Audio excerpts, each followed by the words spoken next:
What is going on, everyone? I hope you are all having a fantastic day. So, on this channel, we have talked about all kinds of ways to save your money, budget, and really just improve your overall financial health. But when it comes to being financially responsible, typically the most important part of that equation is controlling your spending. So, after doing a ton of research and reflecting on my own experiences, today I thought we'd break down 5 things that you should stop buying if you want to become wealthy in the future. Because trust me, small changes in your habits today over a long period of time are really going to be the difference between you achieving your wildest financial dreams or not. So let's jump right into it.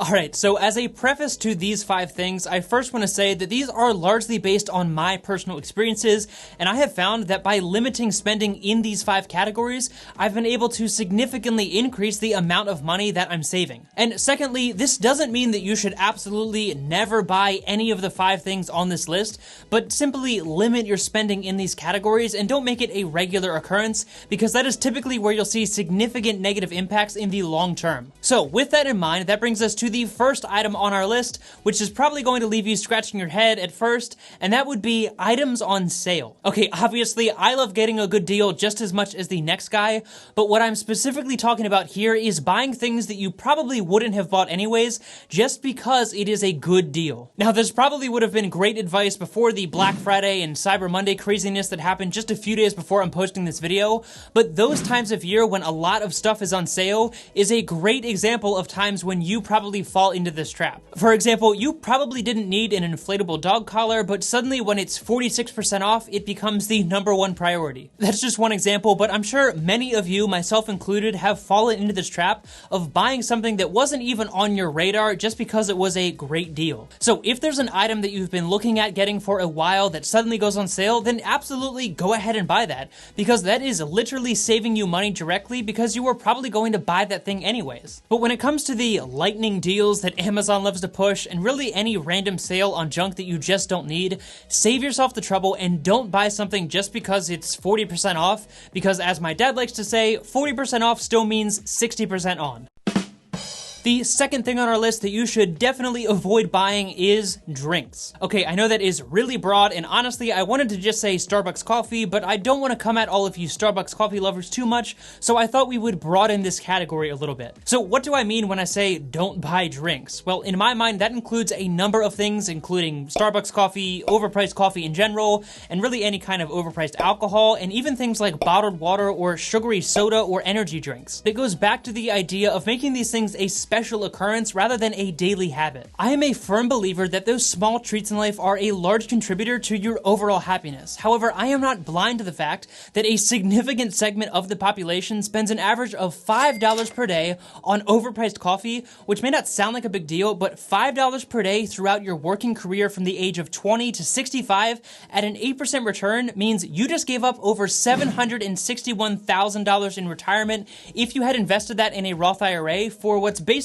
expensive warm milk. I'm absolutely not trying to be the killer of fun here, because you absolutely should treat yourself to a coffee every now and then, or maybe go out and get drinks with your friends, but making it a special occurrence rather than a daily habit is better for your financial health, better for your physical health, and honestly just better for your overall happiness. Because I don't know about you, but when it comes to overpriced coffee, absence definitely makes the heart grow fonder. I'm totally kidding, I hate coffee, but you do you. Number 3 on our list is another pretty broad category, and that would be transportation costs, and specifically talking about cars. Look, I love cars, and some of you know that I bought myself a car just a few months ago, but let's be honest, most of the time, cars are money-sucking vacuums on wheels. Not only is the average new car payment in the US over $500 per month, but that doesn't even include the cost of insurance, gas, maintenance, and the million other headaches and financial burdens that come with owning a car. Now, unfortunately, unless you live in a large city with a significant amount of accessible public transportation,